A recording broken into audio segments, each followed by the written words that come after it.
Eiyuden Chronicles is out. I played it and beaten it. It's amazing, but not without its flaws. So let's talk about it. Hi, Chibi Neko here, and 3 years ago, a Kickstarter was announced for Eiyuden Chronicles, done by the same team of the Genzo Sukuden series, my favorite video game series of all time. Yoshitaka Moriyama, a gem, a master at what he did. When I realized that he was attached to the project and his whole team, the same team, the art and the directors to do this project, I was hyped. I don't think I've been any more hyped in my life for a game. So yes, I got I bought the PS5 version, physical media. I want to own my games. I want to own my games. So yes, I played it. I've beaten it. So what do I think about it? Well, the 3D, 2D graphics are gorgeous, and this is what I think about when it comes to a remake of classic 2D RPGs. So yeah, when people are calling for a remake of Final Fantasy V and VI, Square, this is what we're talking about, okay? A 2D, 3D environment. Pixel art is amazing. Like, look at this. Even Octopath Traveler, while he was boring and didn't have a story, but it was beautiful. You can do 3D, 2D, no problem. So yeah, Square, pay attention. This game is Sukuden in every aspect. The concept of countries at war and having to recruit allies to build your castle and army are still here. You use runes to cast magic, blacksmiths to improve weapons. You can make money by trading at local posts. The combat includes combos.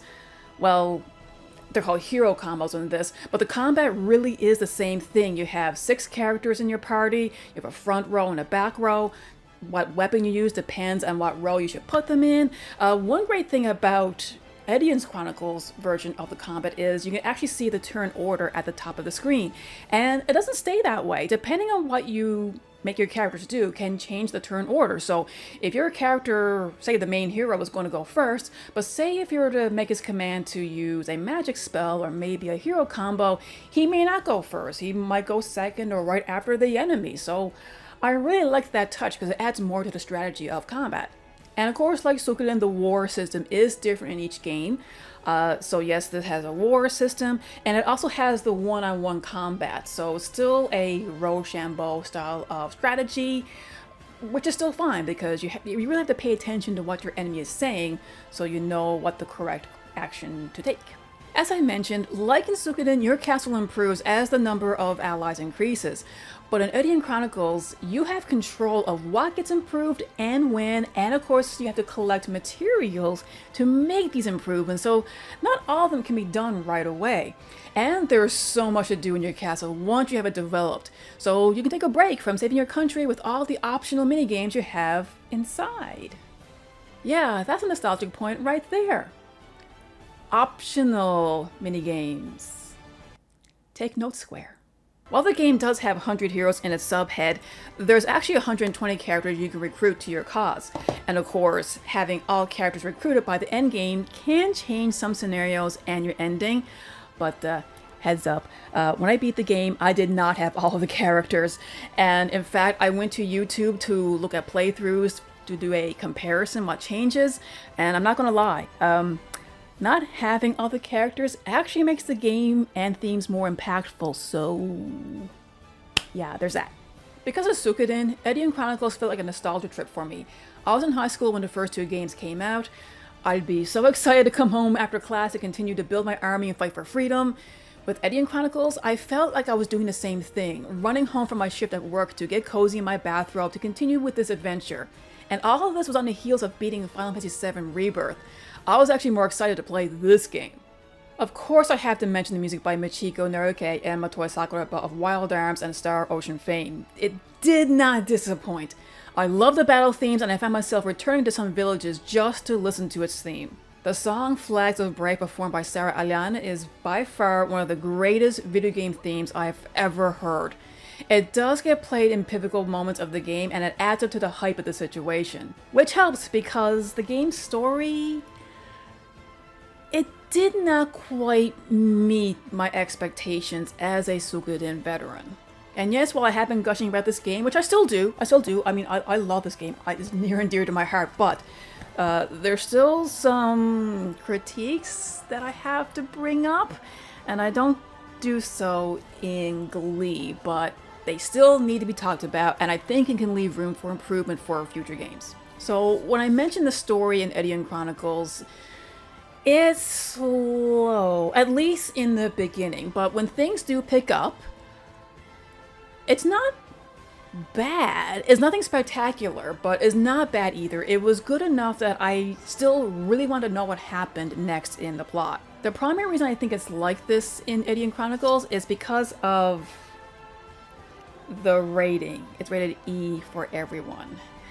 And I understand Rabbit and Bear Studios want to have this game as accessible as possible, being on all platforms and for all ages, but it came at a cost of the narrative. War is a very, very serious subject matter, and the rating has forced Eiyuden Chronicles to downplay it with minimal consequences, and the characters and the story is told with very vanilla dialogue. Case in point, when Noah's village is burned down, I knew things were going to get kicked into high gear, but the villagers simply rebuilt it in the next scene and everything's back to normal as though nothing happened. Again, this has downplayed the impact to your main character and motivation for him to find the culprits and to get to the root of the brewing war.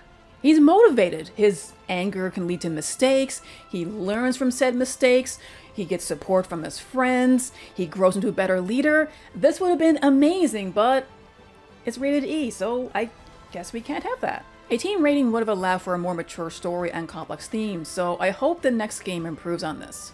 My next critique would be the difficulty. Now, you have a choice between easy, normal, and hard, and usually when I play a new game, I just go for normal mode, just the regular experience. But normal mode was a pushover, so much so that the wars were near impossible to lose. So if you're a hardened Suikoden veteran or JRPG veteran in general, I would recommend playing this in hard mode to give you a little bit of a challenge, because normal mode was way too easy. Now, I do consider these to be nitpicks. I mean, the overall gaming experience was still wonderful, even though, like, if I replay it, I'll be doing it in hard mode. But I need to get to the serious flaw with this game. The biggest issue that Eiyuden Chronicles has are the bugs. Now, being an indie game, bugs are an unfortunate reality. Actually, they are with any game when you think about it. Luckily, I did not see most of them because I was able to install the patches while I was only a few hours into the game.